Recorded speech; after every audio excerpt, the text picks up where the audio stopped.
Okay, so for those of you who do not know, the Orlando Magic recently waived Bol Bol, meaning he will no longer be on the roster and he is a center. But they have a guy named Kai Sotto who's currently on the Summer League roster, who's also a center. So could the Magic waiving Bol Bol be an avenue for them to sign Kai Sotto?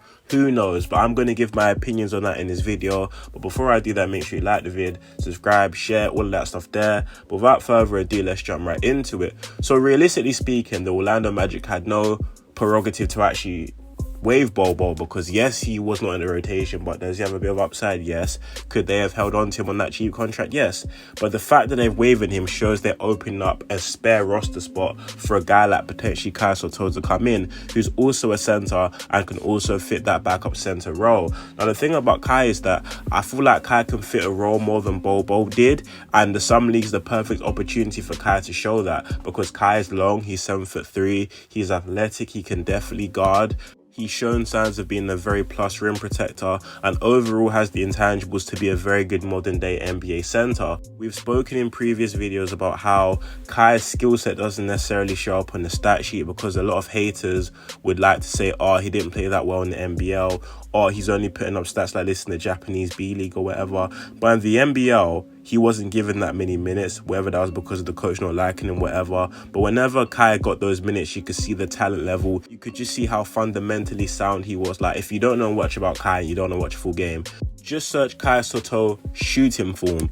I've never seen a guy at 7'3" with that smooth of a shooting stroke ever. Like, his jump shot is so smooth, and with more confidence and more repetitions to take the shot, I believe he can be a very high level consistent 3-point shooter because he has the mechanics, and he's shown with the Philippines as well that Kai can shoot threes. But it's the thing where his coaches in the NBL and whatever various leagues never really gave him the opportunity to show his talent level to the full extent. Now, one thing about Kai as well is that he's a very good low post scorer. He has nice touch around the basket, whether it's a baby hook, a little post turnaround, a drop step. I feel like Kai has all of this stuff in his arsenal and bag, but like I've said previously, it's a thing where the right coach needs to instill this confidence into him and make him know that Kai, you've got this level of talent, now it's time to show it. And what better stage than the Summer League? So I believe that if Kai shows these skill sets and also his poise at the NBA level or at the Summer League, that could help convince Jeff Weltman, who's currently the president of basketball operations at the Orlando Magic, and also other GMs, that Kai is definitely ready for the NBA. And freeing up this roster spot is basically saying, hey,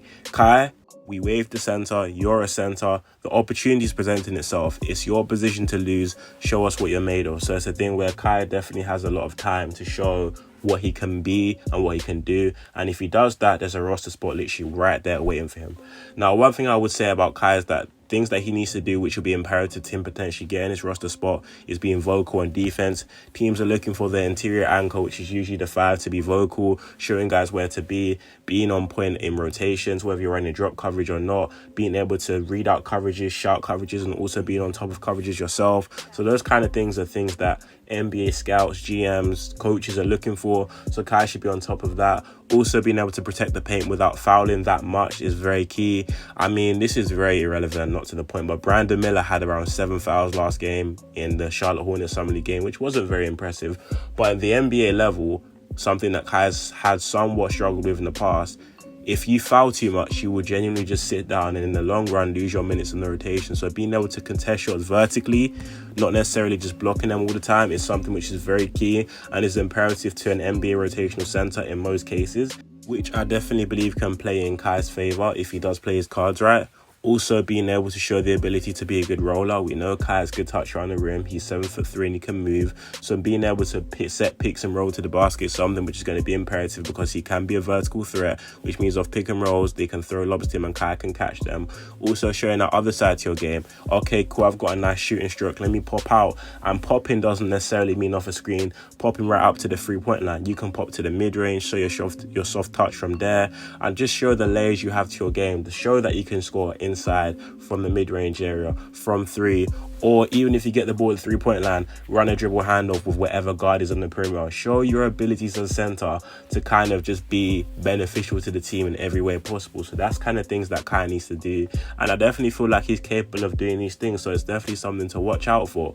But if you're not familiar with Kai's game, I'm sure that he's going to show you a lot of things, but the main thing with him is confidence. You can see in Kai's game for the Philippines, he's always confident. You can see his full level of talent talent and skill set, and there was a reason why coming out of high school he was a very sought after prospect. But you know, certain confidence issues and the COVID whatever is the reason why he didn't get drafted, and it's the reason why right now he's getting very underlooked and his stats might not be amazing or eye-popping, mainly because Kai does not have the confidence, which is a shame, but he needs to really gain that back in order to put some scouts on notice and show them that he's ready for the NBA level.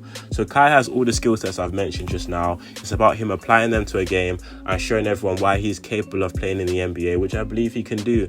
So to wrap this video up quickly, the Magic Wave Bol, who is the center, Kai Sotto, this is your perfect opportunity, replacing one 7'3" center with another one.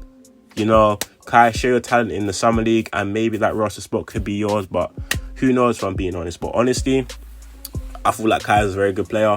He has a lot to prove, and I feel like this is time to prove it. But in the comment section down below, do you believe that Jeff Weltman waived Bol Bol to create space for a guy like Kai Sotto? Or do you feel like it's just a coincidence and Kai might not make the roster? And do you think Kai Sotto is good enough? Because I do. But I want to hear your opinions in the comment section down below. But thank you guys so much for watching, listening, whatever you want to call it. Stay blessed, my people, and I'm out. Peace.